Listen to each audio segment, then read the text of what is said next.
Okay, good afternoon. What are we doing today?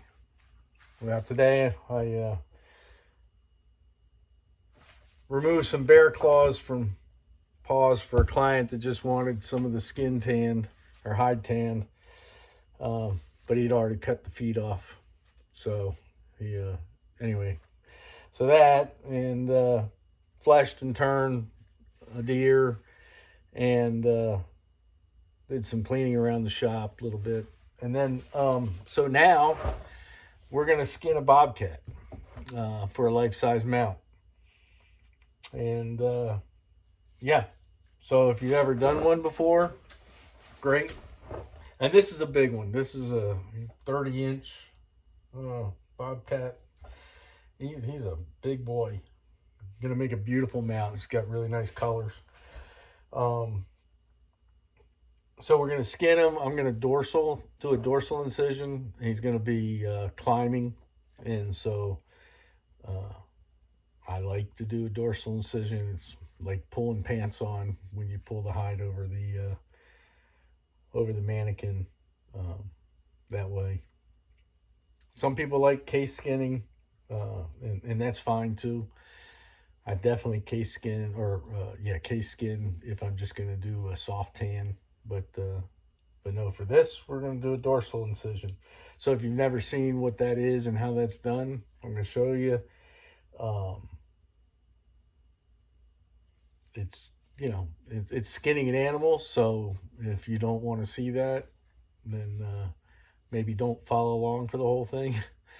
But for those of you that this will help, yeah, I'm glad to do it for you. So let me grab a few of my scalpels. Thought I had them ready.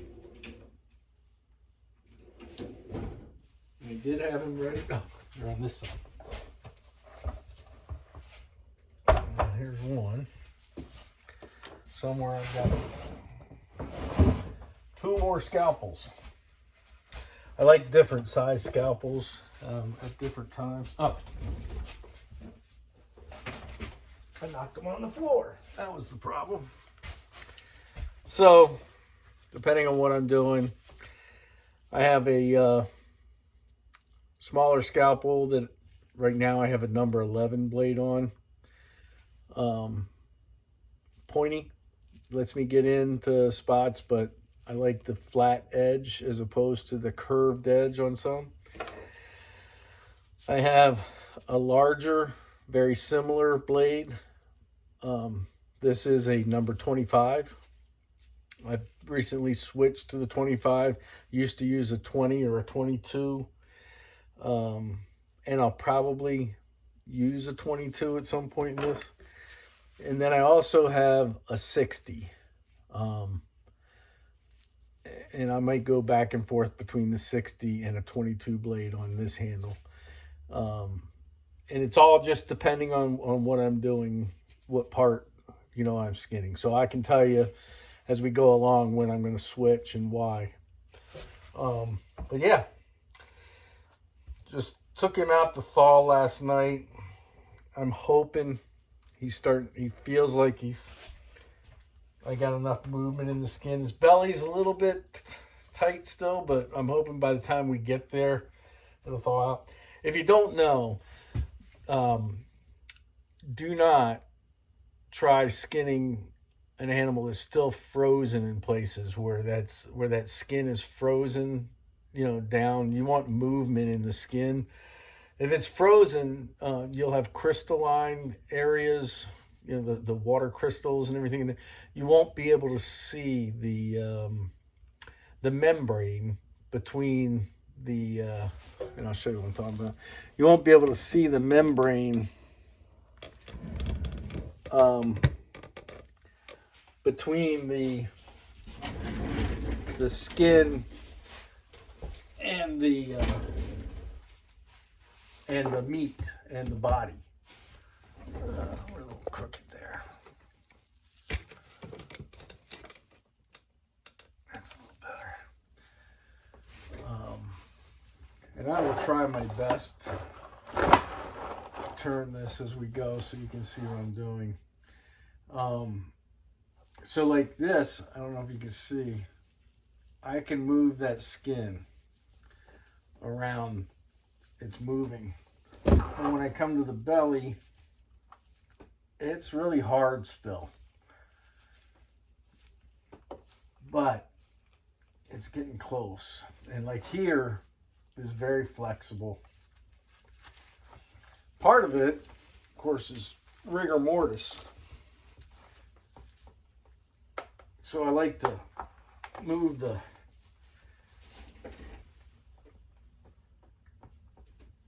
joints so I can, you know, adjust them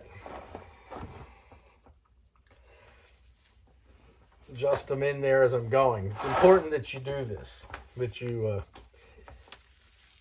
if you don't,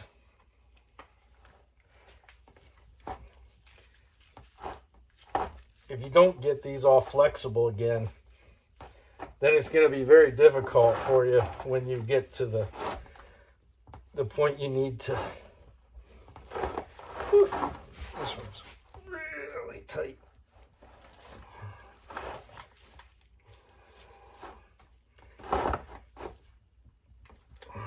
That one might be part freezing too.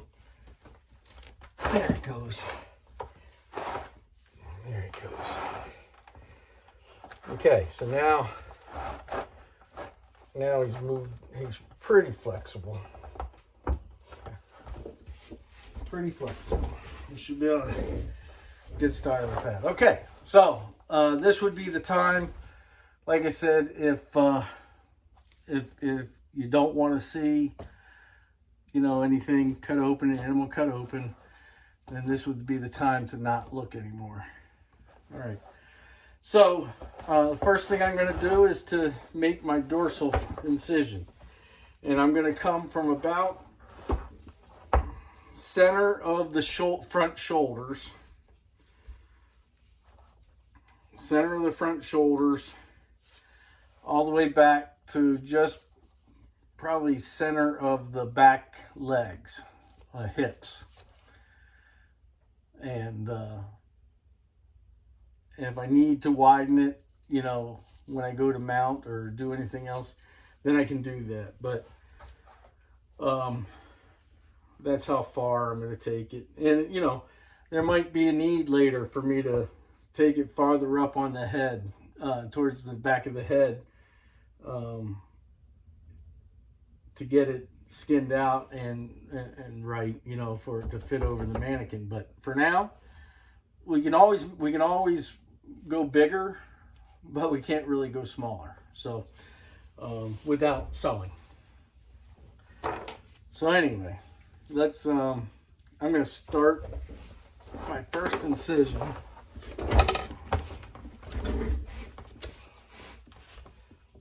I'm going to start that first incision with my smaller blade here.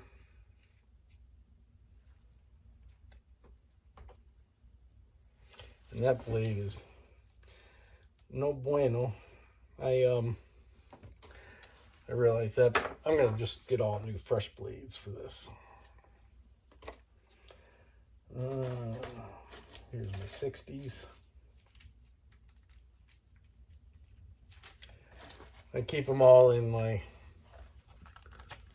little cups, labeled for what numbers they are,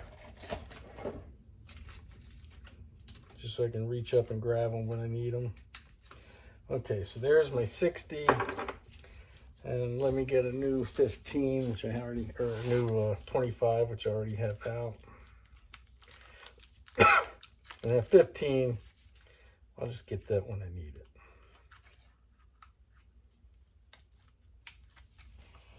Okay, so I'm going to make a small incision with the number 25. Like I said, right about center of the shoulders, the front shoulders here. And then I'm going to come in from underneath with my number 60. Kind of hard for me to do it standing up for you to see, but let's see.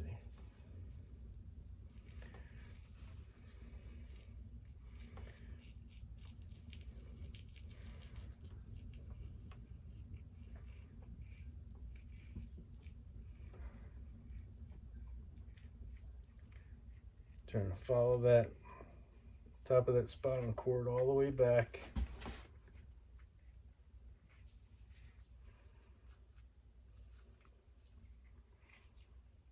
To here. And that should be good enough. Okay, now you can see I can just peel that back off.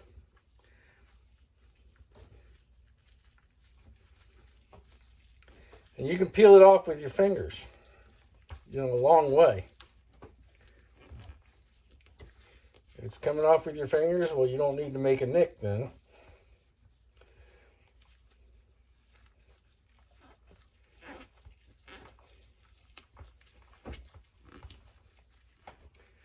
And you shouldn't have a bunch of blood until we get to the spot where it was shot, and then you're going to have major hematomas in that area and bloodshot from the trauma of the bullet.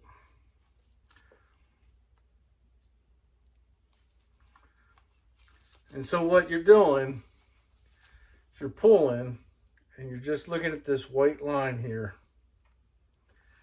and you're just trying to touch it.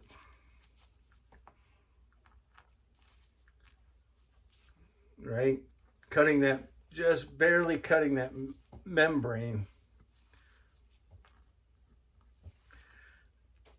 I'm trying to keep all that, as much of that fat and membrane and meat on the carcass as possible. It's just going to be less work for me later when I'm getting ready to take it to the salt, because that membrane really needs to come off for tanning. Although you're better off to get it in the salt as soon as possible. And sometimes if you get it in the salt for even like 6-8 hours, it'll tighten up that membrane just a little and dry it out just a little. You can just pull it out and just pull that membrane off, as opposed to having to take it to a wire wheel or a fleshing machine. Now I will still potentially flesh this where needed. Now, I don't know if you can see this here. This is where I have to be careful. Right here. Can I zoom in? I can't zoom in. Let me see. I'm coming close. I don't know if you can see. That's ice crystals right there. And so it's really hard to see in this spot what's my white line and what's an ice crystal. So that's a danger spot. In here. Should make it a little better for you guys. So we need to be really careful at that spot. One thing with this scalpel, I am forever using the wrong side. And think, why is it so dull? Well, it's so dull, dummy, because you're cutting with the back of the knife.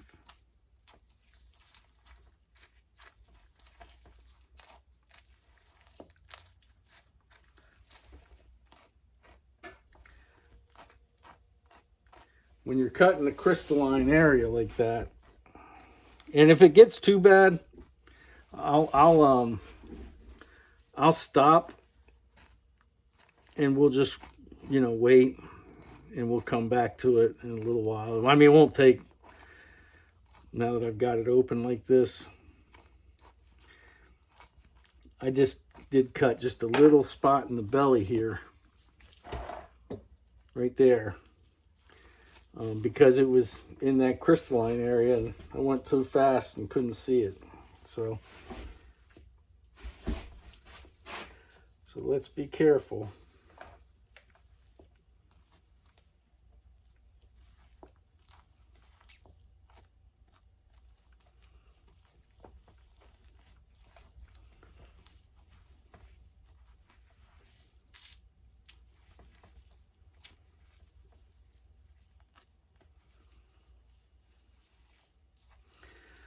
See, now, got to be really careful right in here, because where I think I know it's membrane, it also could be the armpit skin.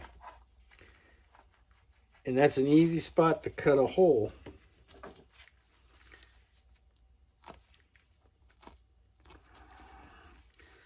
So I'm going to err on the side of caution there.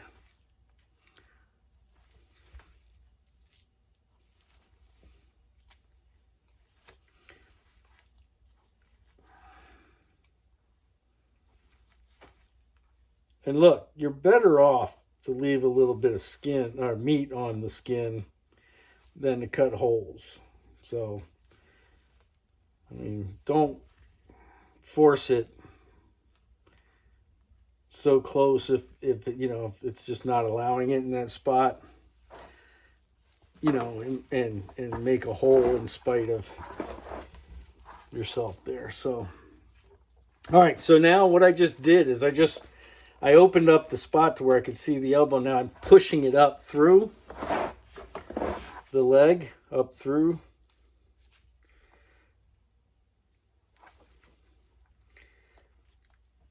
And we're going to go to a spot where I can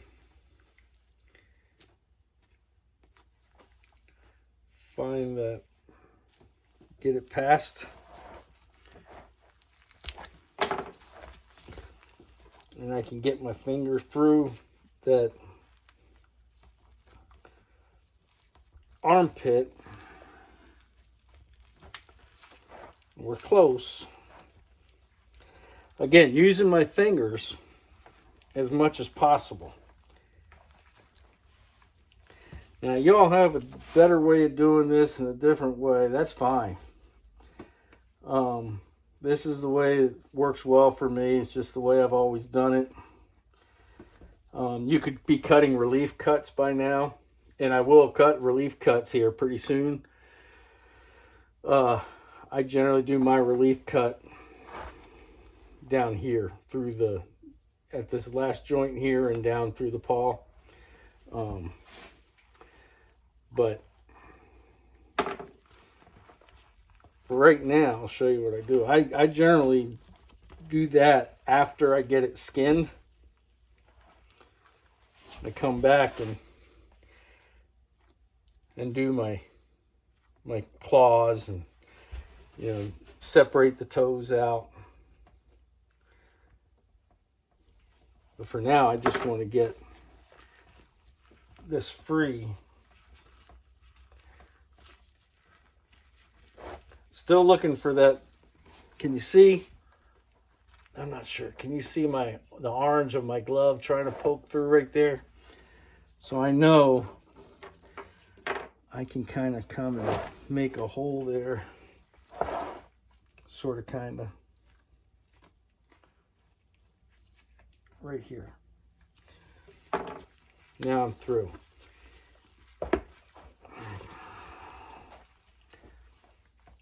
Now I'm through. Okay.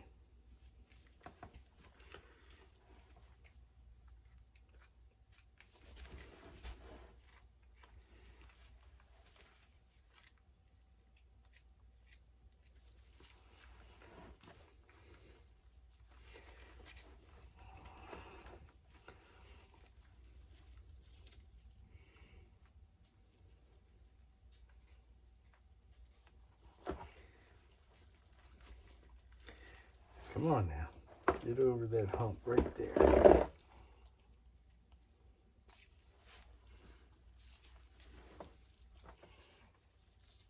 And know you can't see this, but I'm just doing that membrane on the back side as well to release that skin.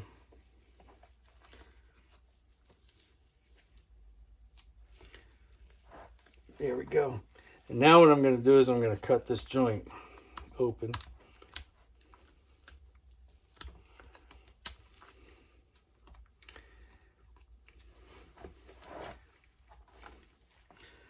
Kind of hung up right there. Be careful, you cut yourself. Hate to cut myself on camera for you. Most taxidermists know the emergency room pretty well, but we're also pretty adept at using electrical tape and super glue to fix ourselves. All right, so now that one's free. And in the meantime, our belly is thawed out a little bit more. I can go push my thumb, get that through there.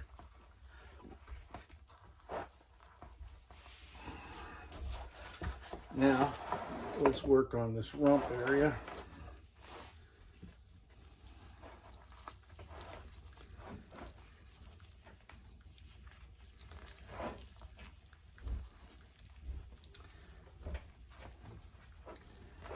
I mean, so much of this is me using my fingers.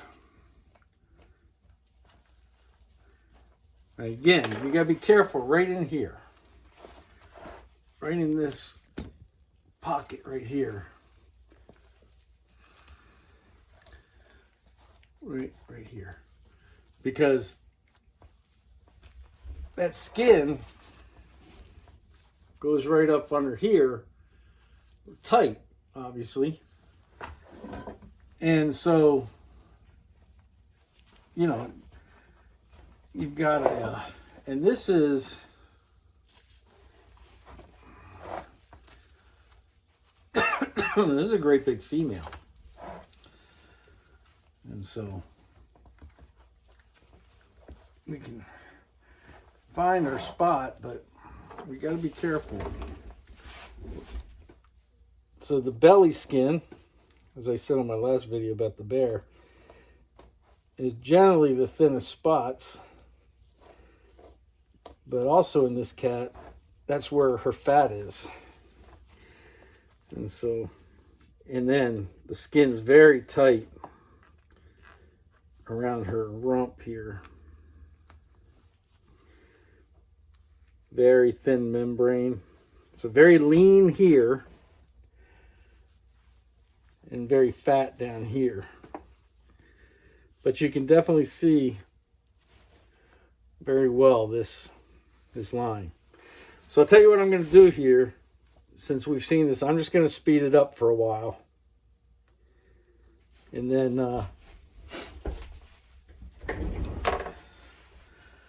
we'll come back to it.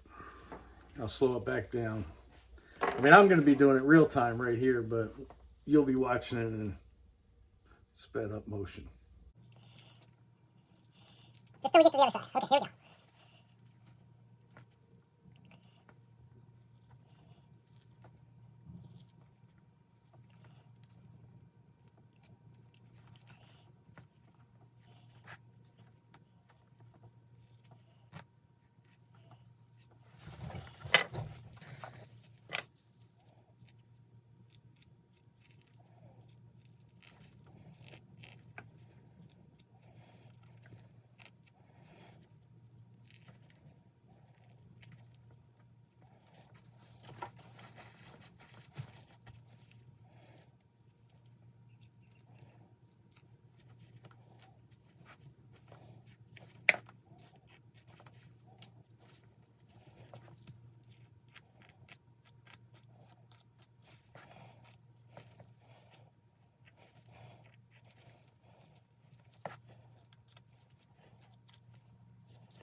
Okay, so that's half. We're halfway across.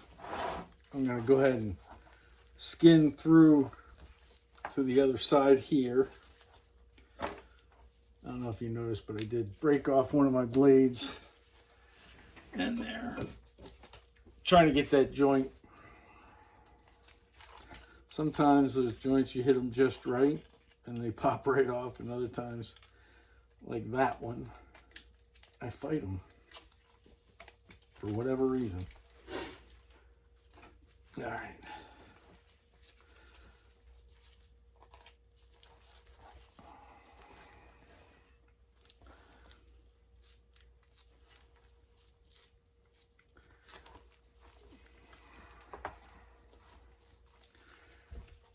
Okay, gotta be careful.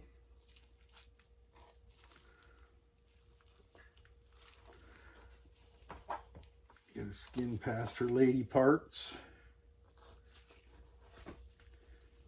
And the anal vent.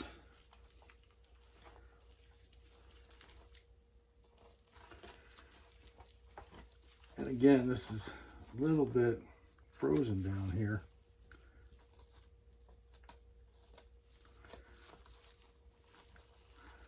So I'm afraid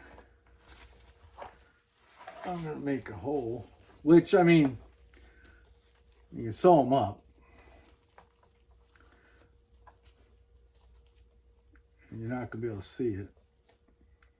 No, that, well, like there, I just made a pretty good size hole. Right there. That's just still frozen. Ugh, and I got into her belly. All right, so let's flip her over and do the other side now.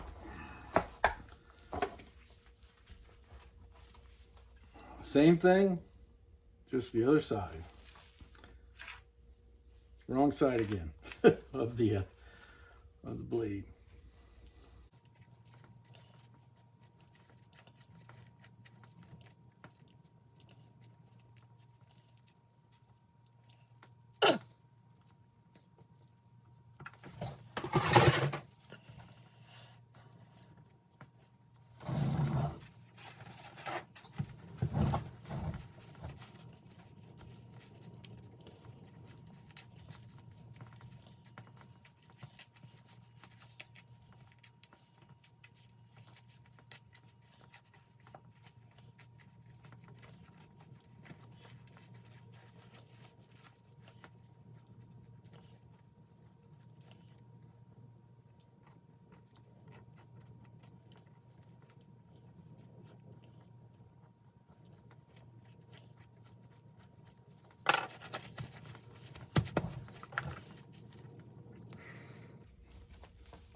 Okay, so this side here is frozen. Just made that cut there. I was afraid I was going to make a cut down here. So we're going to let this sit another maybe 15-20 minutes and let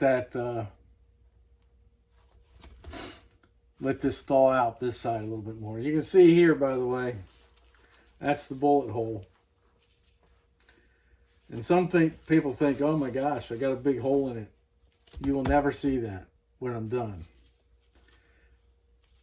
Sew it back up and you won't see it. It's just not going to be there. Although in this one, what do I do with it?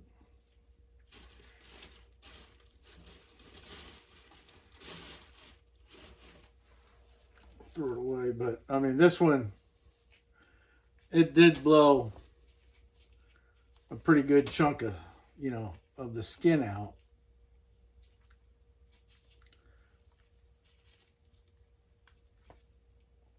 And technically you could sew that piece back in, but it won't matter. Oh, sorry. It blew a big chunk of the skin out. And I was going to say, technically you could sew this back in, but that's not going to matter. We'll just make a little ellipse here, clean up this edge just a little, and we'll sew it back in. And like I said, you won't see it. You won't ever see it. This has a really nice full fur on it. It was end of November. I think the 22nd of November. This was shot, and still it had its nice winter fur already in. So, okay, so we'll see you back here in about 15-20 minutes. Okay, so I'm back. It's probably been 45 minutes to an hour. I took the time to go to the dump because some of that stuff out there was getting nasty. It's only been a few days, but I had some bear, fox, other parts out there that doesn't take long for it to get rank. So anyway, made a dump run, came back, and it's still a bit frozen up here, like really frozen. I'm surprised, but it's tight to the body, frozen hard. So I'm gonna move back, and right here it's really tight still to the body, and it's giving me a hard time. So I'm gonna move back, and I'll do the rump area again first, and I'll work this off and then work it forward that way, and hopefully that'll let me get past it. And I'm gonna speed it up while I do this again, and then we'll go back into normal speed when I get to the head. All right, so I really want to get this done tonight so I can get this in the salt at least, or if nothing else, get it back in the freezer or the refrigerator or whatever overnight, so until I can do the feet all the way. But I'll try to get it all done tonight. Anyway, that's it. Let's speed it up now.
Okay, so hopefully I can have sped up that last part. Now we're gonna start on the head. So I'm gonna do the lips and the mouth first, and then come back from the back and get the ears and the eyes. So, and I think, if I recall this, I think this is gonna be an open mouth. I don't have the paperwork handy. Either way, I'll take plenty of gum so I can do whatever I need to.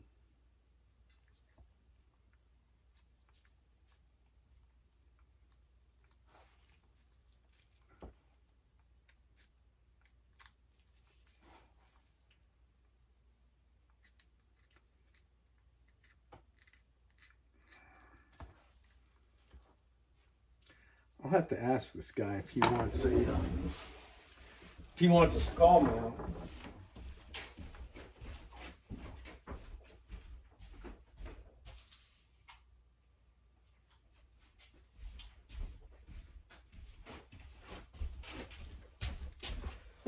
My skull guy did this nice little Bobcat skull mount. This is a little Bobcat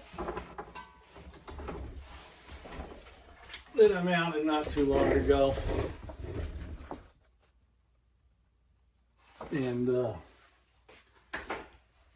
that person didn't want the skull, but I thought it's a pretty little cat. And it's good for reference.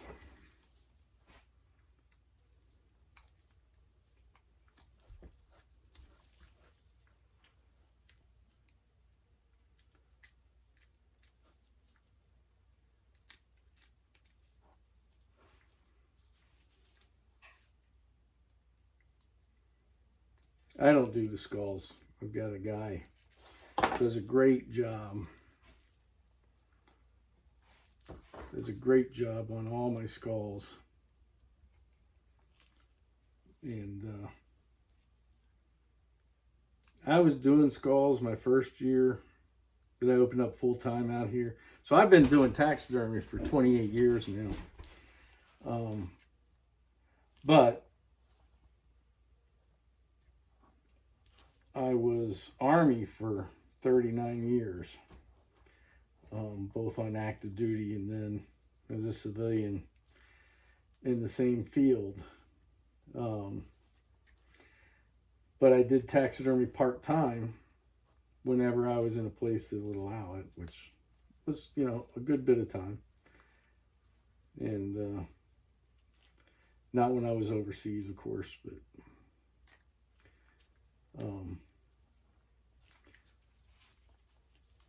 and I did skull mounts back then, and then anyway, I retired,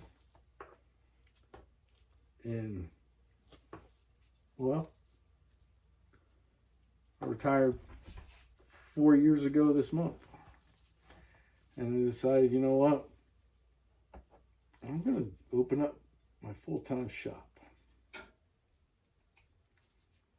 I always wanted that anyway. And I mean, that's what you should do in retirement, right? Whatever you've always wanted to do.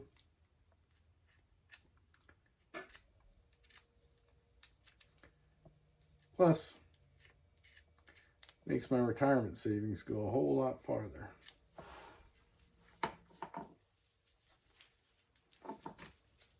Even though, and here's a news flash, guys, most people don't get rich doing taxidermy. I know if I didn't have another retirement or source of income, I couldn't live in the manner I wish to.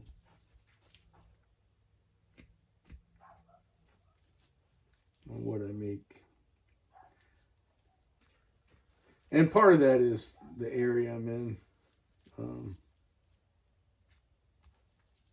Although, you know, cost of living is a little less here too, but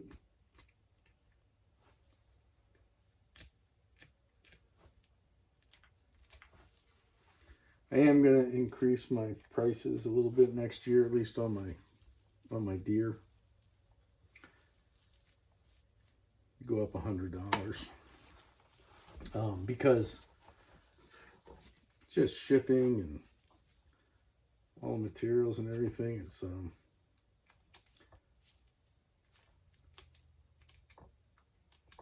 and you know, I'm not sure what next year will bring as far as taxes here. And either way,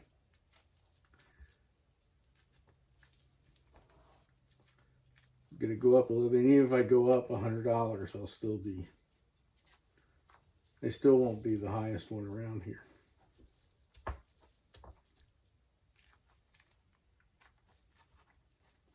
Although maybe I should be.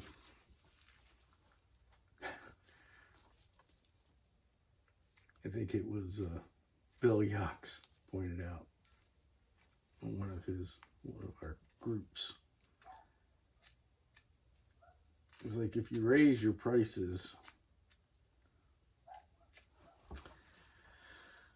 and you lose half of your, if you double your prices and that causes you to lose half of your customers, wouldn't you rather work half as much and get paid the same amount? Now, I'm not going to double my prices, but it's a good concept. I mean, okay, so now I've got the nose and I've got the mouth all out. Okay, now I'm going to come back again from the back and come across.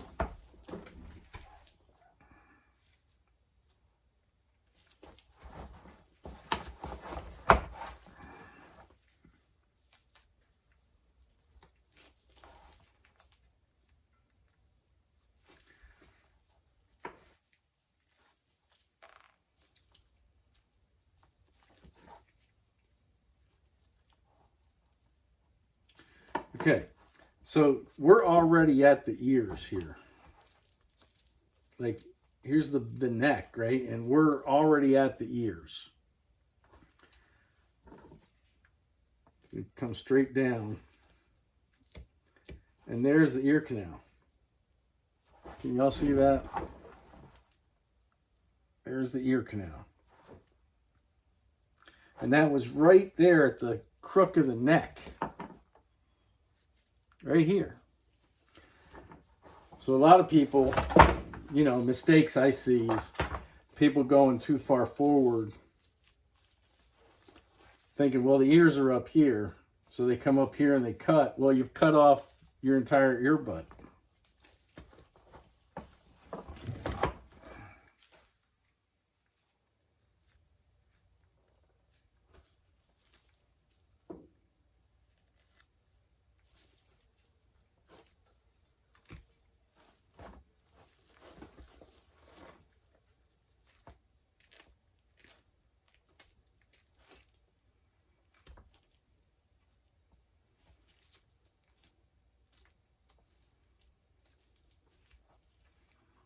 Okay, so now here's your earbud.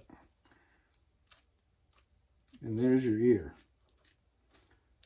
Okay, now we're skinning again.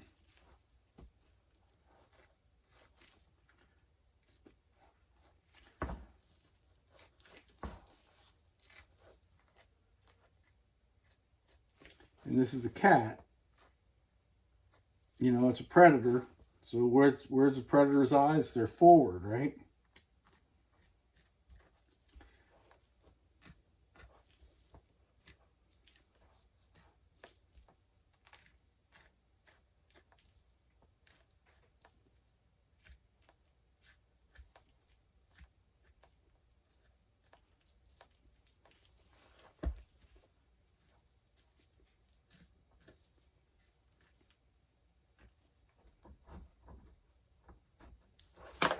So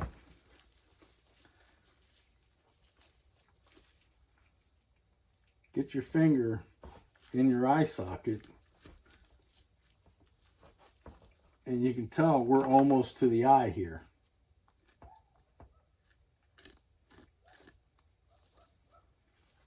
Now I've met up with my mouth incision down here. And that means right here is the eye. Okay, so let's take a little bit more from the top. Let's loosen up the top.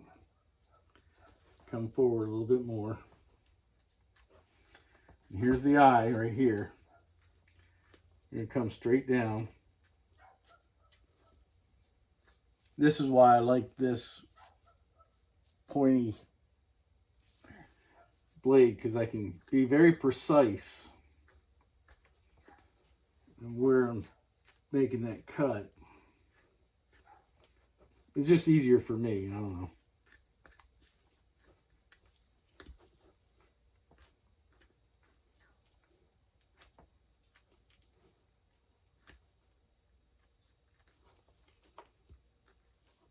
Nictitating membrane is out.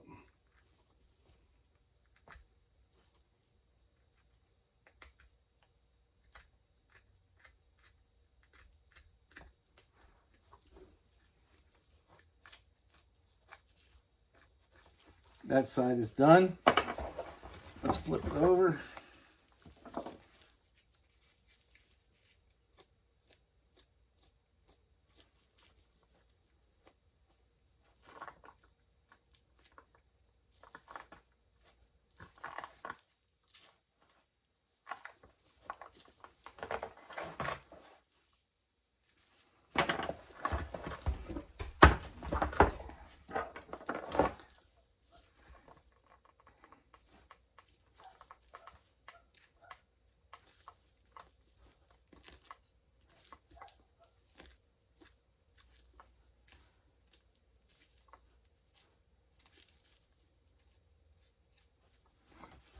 Okay, here's the eye socket. You can see the brow bone there.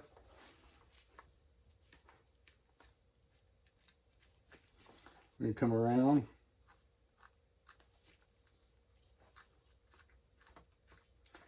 If you're pulling as you're cutting that membrane, it's just going to come away for you. Keep pulling on it as you're slightly cutting.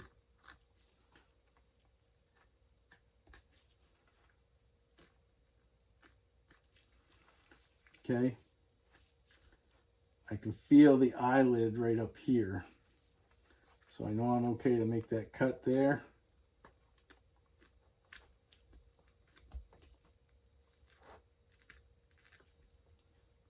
See the nictitating membrane, I cut behind that, and I'm guaranteed not to get the eyelid itself. And I'm done. Okay. Now, I may wait and turn that later. I'm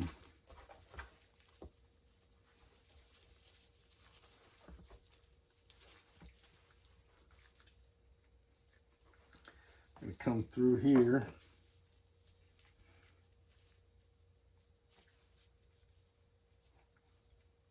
And I'm just going to make an incision right here. Okay, there's plenty of space to sew that up. You're not going to see it. I split this pad right here.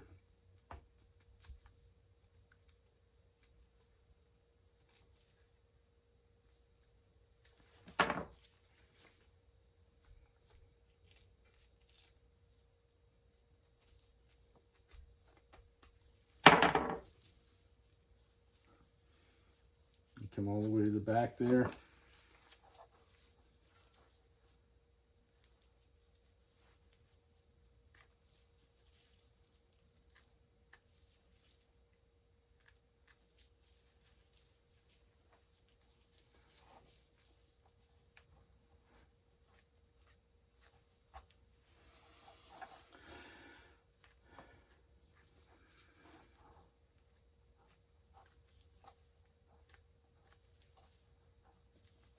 You know what?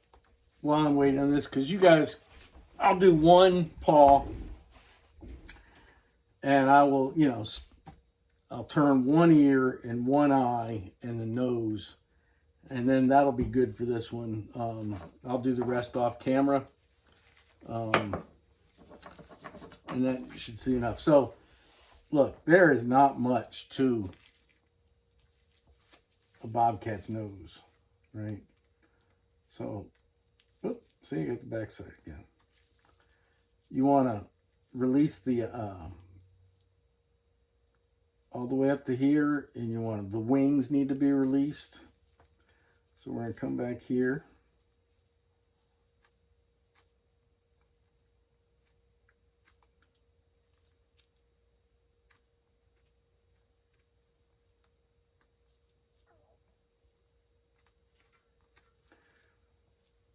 Just take your time.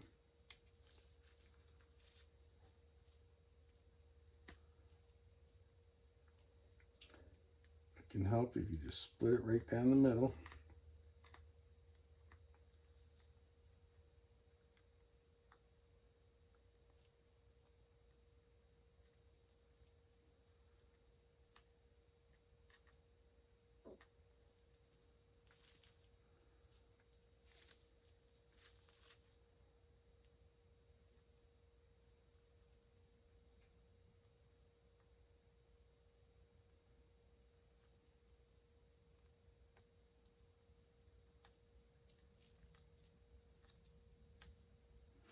Just want to get that cartilage loose.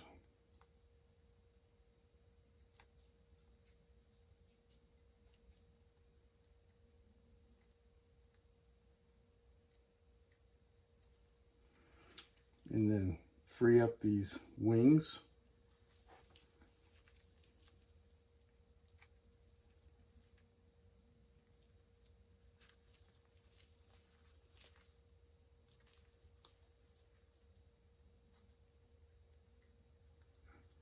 It's kind of hard for me because it's small and I've got arthritis in my fingers.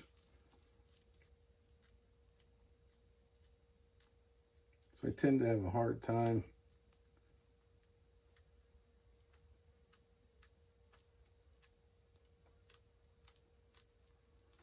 doing these things that make me contort my hand.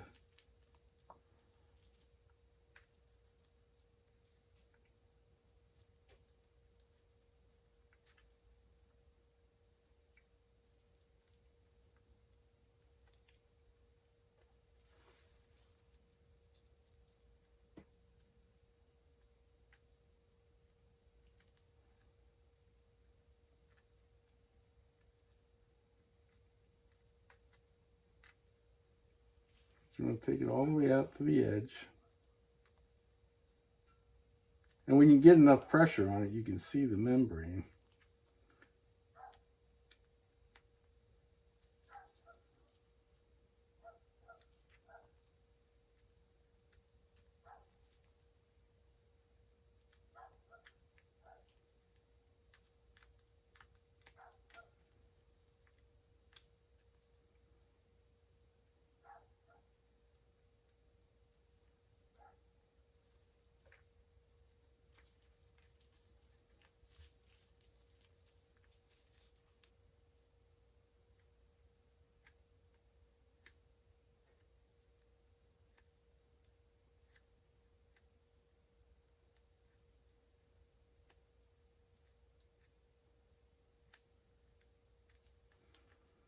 Okay, so that nostril is done.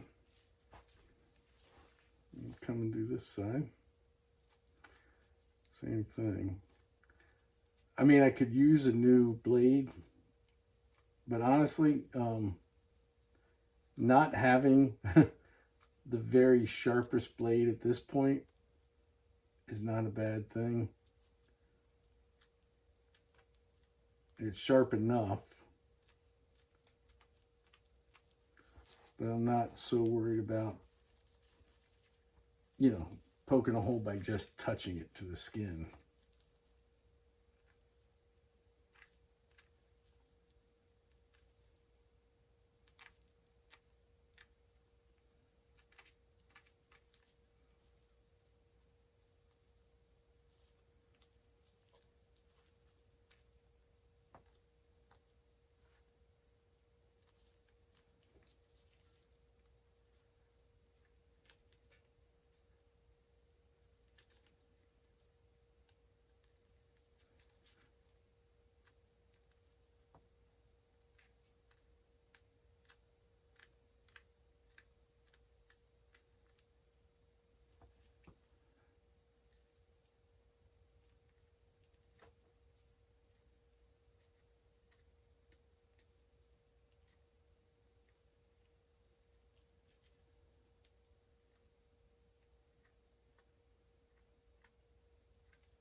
All right, that nose is turned. All right, I am going to switch a blade now. Get a sharper blade on. And I'm going to do one of the eyes. And I don't know if you noticed, but I've used this 25 blade for 99% of this skinning. I just really like it. It works well for me. Okay, where's my eye? All right.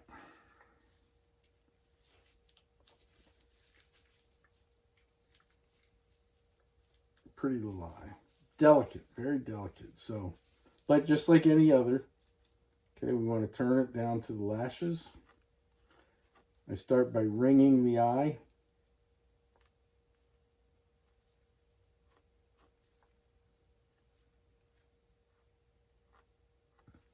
Try not to cut too deep on these brow lashes.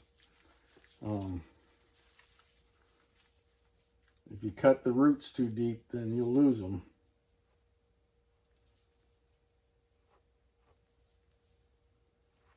Some people remove all their whiskers and everything and save them, and at the end glue them back in. I've done that before, and maybe I would do it if I had to have a competition that, you know, I don't know. I don't have a problem with separating all the whisker beds, cleaning them around them, setting them in clay, and having them dry properly. I just don't have a problem with it.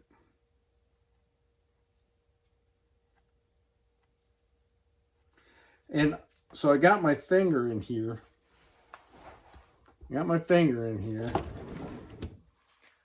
And fingers underneath the I can feel the ridge of the eyelid under there.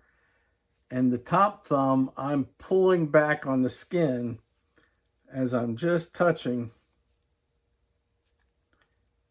and it just is releasing, okay?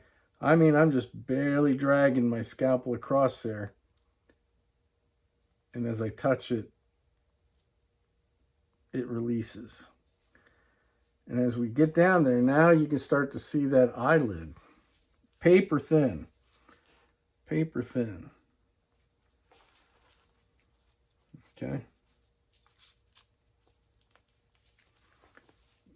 I'm not done, but I'm not ready to go all the way there yet. I want to continue ringing around with the carbuncle, that little cartilage-like piece at the very front of the eyelid, corner of the eye.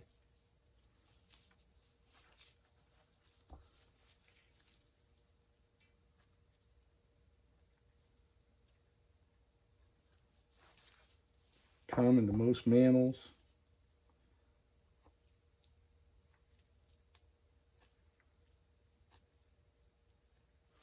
Again, pulling back as I'm doing this to let that roll back. And as it does, it's thinning. Like here, we got to get this off. You can start to see like the ridge.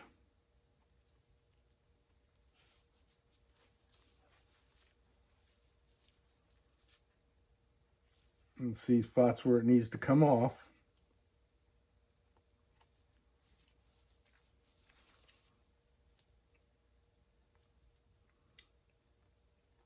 Okay, now I'm right at that edge. And I can feel this ridge right here. Right here is the eyelid.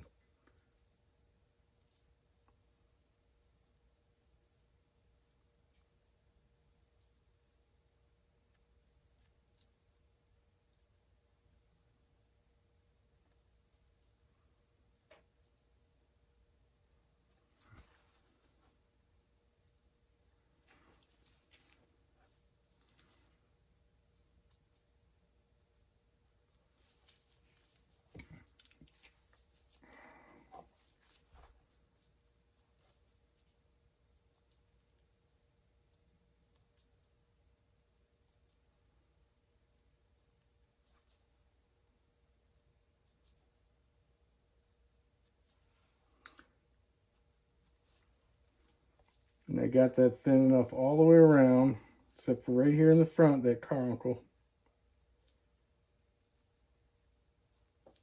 It's common to poke a hole there when you're trying to get through. It's not the end of the world. Okay, that eyelid is turned. Let's go on to an ear. If you forget where you are in an ear, turn it inside out and remember. Okay, so this is the back of the ear. And this right here, this spot right here, is your lowest point on the ear. Okay, and it's so common to cut a hole there if you're not careful. So I like to start there and know that, hey, I'm at my lowest point.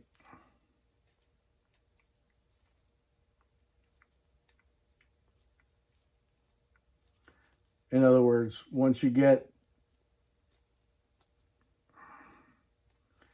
to that spot, you know that ear is turned all the way on the front side. All right, that's all the way down on the front side there, right there. I am turned right there. That's done. Okay, so now we can come around and start this back. I like to just, trim up this extra meat down here. These are all the muscles.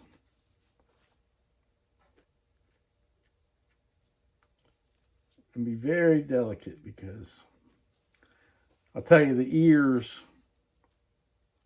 and eyes really make a bobcat special, but the ears are so beautiful. And if you take good care of them, they're going to look great. Now right here is a piece of cartilage that runs back, and that's part of that muscular structure that helps them to move their ears in the manner they need to. So that gets taken right out.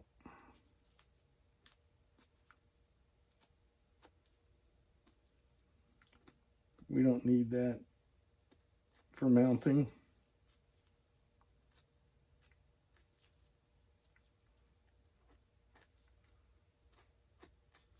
I haven't decided if I'll do Bondo or ear liner yet. Just kind of depends. And so I leave myself every option. I did make a small hole there. You won't see it. It's at the very base. Again, it's very easy to get lost in here.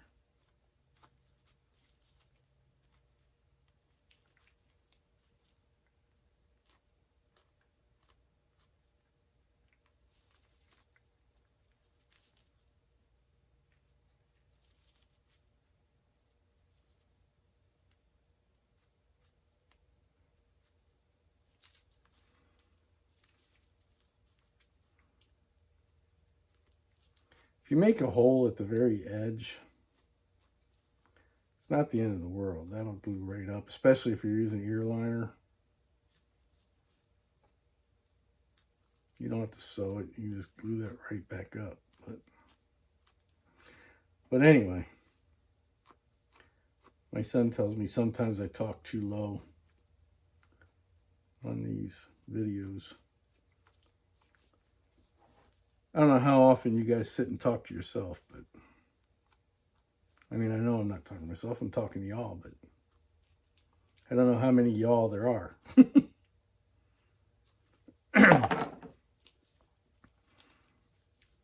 Okay, so I'm going to see where I am.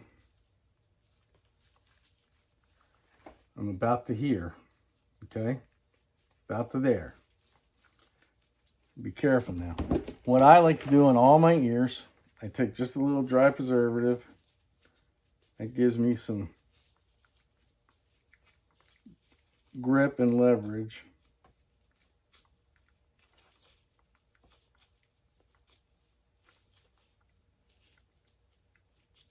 And I like to use my fingers to pry the skin apart as much as possible and avoid cutting if I don't have to. But this is very tight, so I'm going to use the tip of the scalpel and run it right across this line.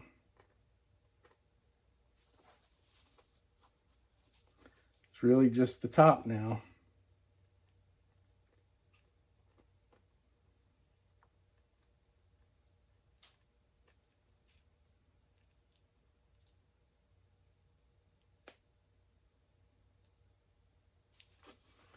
Sides have released pretty well.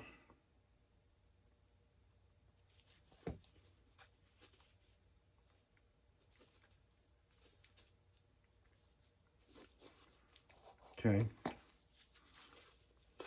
Now, if you see here where the coloration's on, I'm about to lose it. That should be the inside. So I want to come, let me see where I am.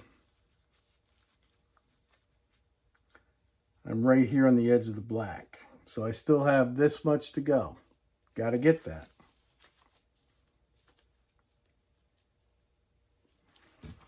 Sometimes you can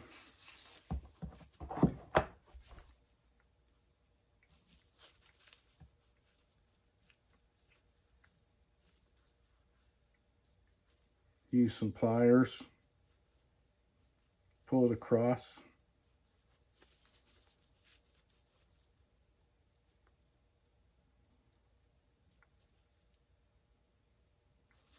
And that'll be enough to help you turn it the rest of the way there.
There it goes.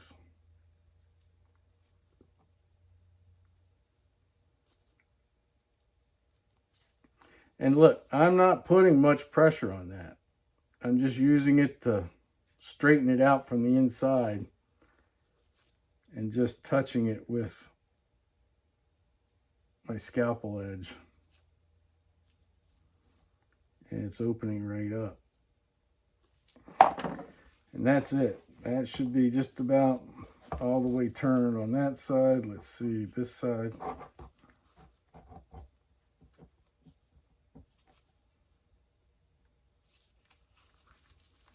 I think this is turned all the way here. Let's just touch it and see.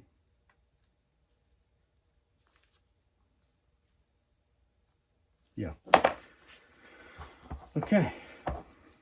Now we can get rid of some of this excess cartilage right here.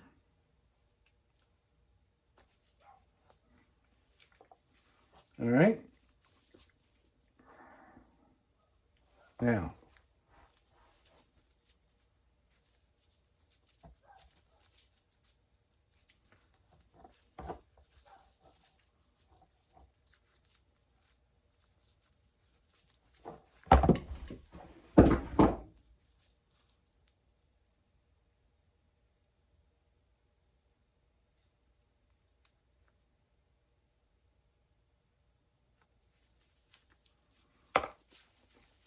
let's turn it inside out.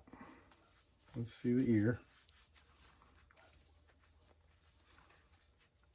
We're almost all the way around. There's a little bit more I can get on this edge, but I can take care of that when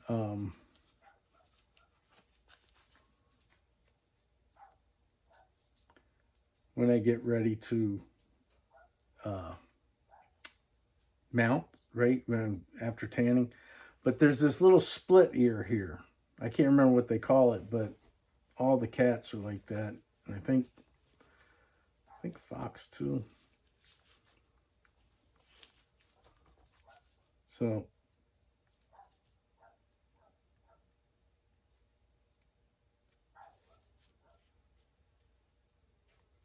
it's really hard to see the spot.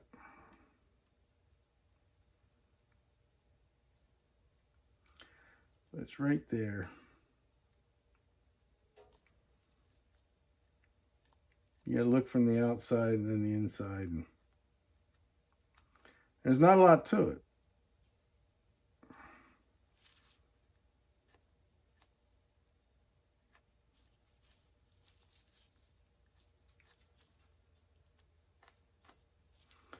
But just like that,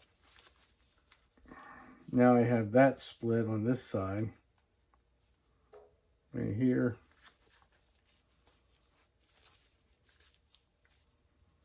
So I can go a little further with it.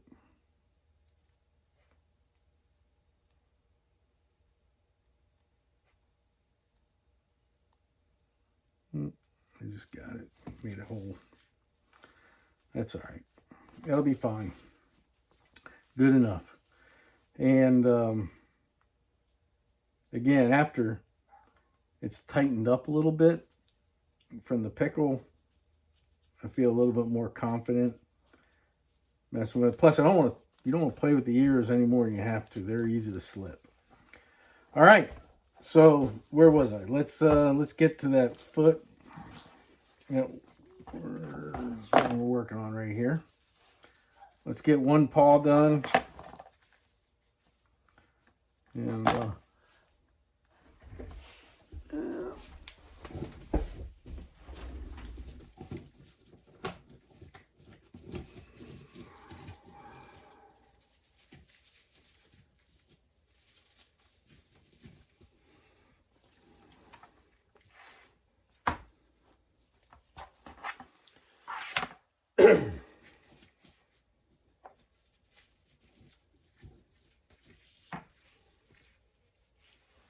okay.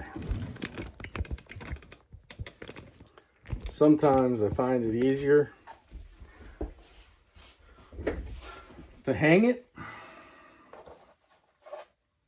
It's an extra set of hands.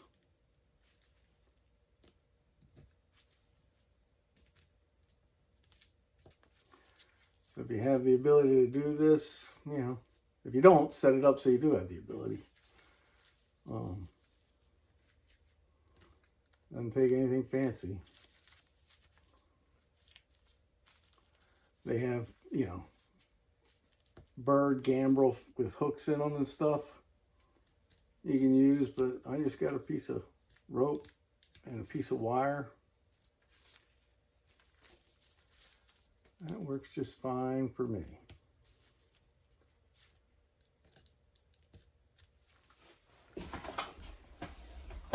Need to be a little taller to it though.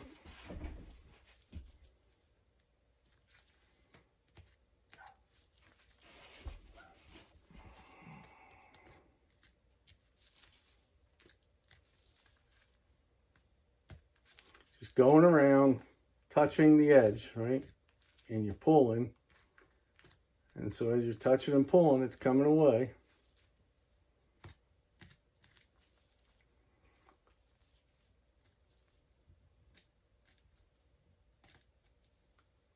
We're getting close to the end of the toes now.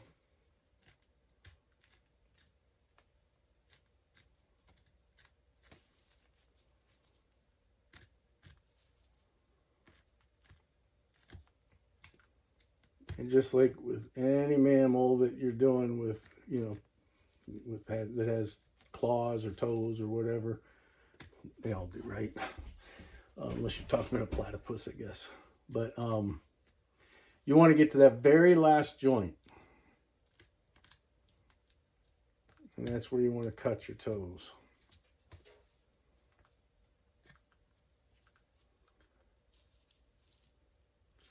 And so I can feel that on this one, this is actually the claw. right here, coming out that way. So I know that I'm right there. This is the bed of the claw. So I am here. So I'm just going to get this little joint right there.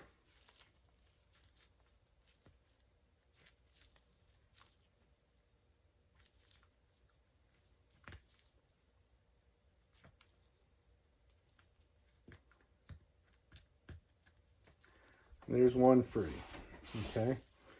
Now I like to come over the end. I mean, everybody has their own different ways of doing it. But I kind of start on one end and work my way to the middle because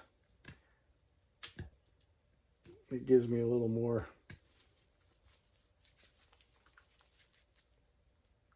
working room.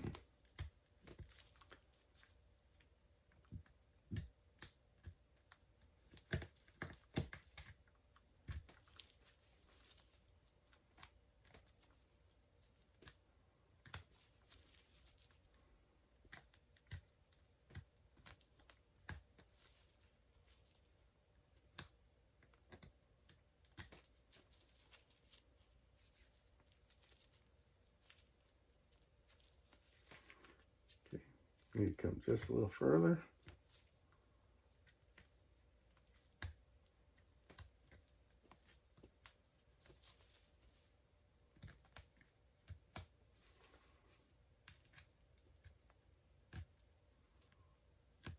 Just pulling down.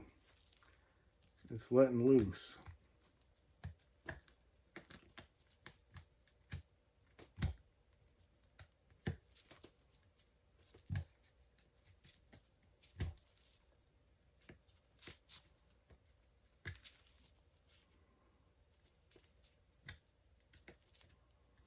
Almost there. Come on. There we go. So that is a completely turned paw. One little nick in here in the middle. One stitch will close that up. Clean the fat off of this pad here. Go in and clean the pads back here.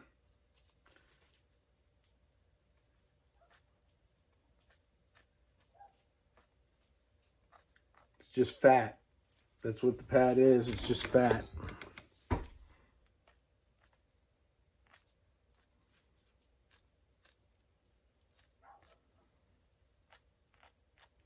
Cleaning out now is what I like to do, because this is easier to clean out, you know, before it gets salted and pickled. Once this gets pickled, this stuff gets really hard. I've made the mistake before, of course, you know, that's how I know these things. And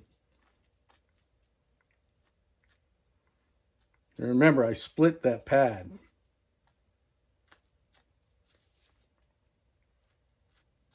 So I know I'm right to the edge there. Come back and do the other side. Need a hole, dummy.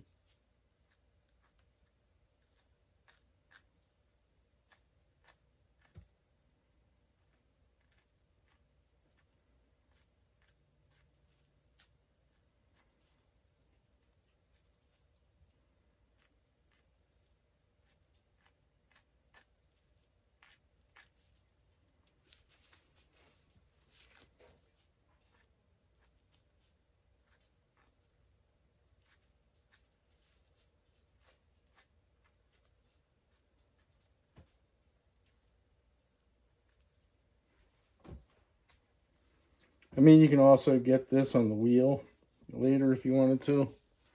But I just find that, you know, you're going to get salt penetration if you get most of it off now. All right. So that's it. That's what's done. So that's, you know, that's skinning a Bobcat for a life-size mount dorsal incision. It's the way I do most of them. And it's not rocket science. Take your time and try not to have it frozen. That's the hardest part. The only thing that held me up today was the frozen skin. So, yeah. I'll leave it there. Like I said, at the very end, I'll give you 20 seconds or whatever of a screenshot of the taxidermy software that I'm using now, and give it a try. I think you're gonna like it. So, all right, thanks. Have a good night. Okay, real quick, I came back before I finish this. Some of you may have noticed that when I pulled that tail, I pulled the whole tail out, but this tail needs to be split to get the salt in there. So lately I've been using this tail splitting guide. It's like $6 and it's such a simple thing. I got it from Mackenzie. And it just makes it easier for me to do this way rather than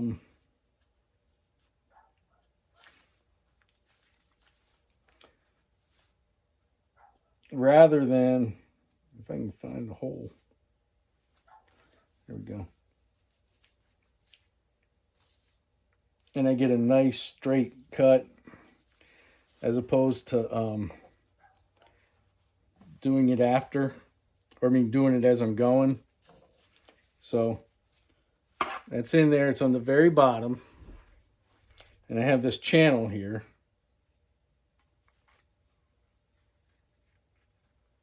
So I can get a nice straight cut.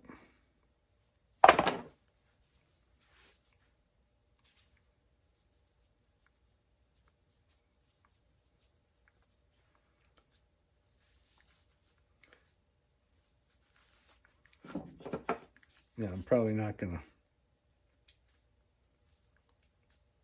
It's very small at the end. I'll still use it as my guide. So I get all the way to the very tip.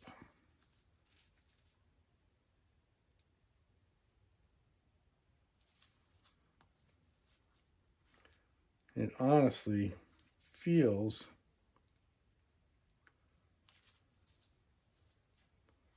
felt almost like I left a piece of bone in there.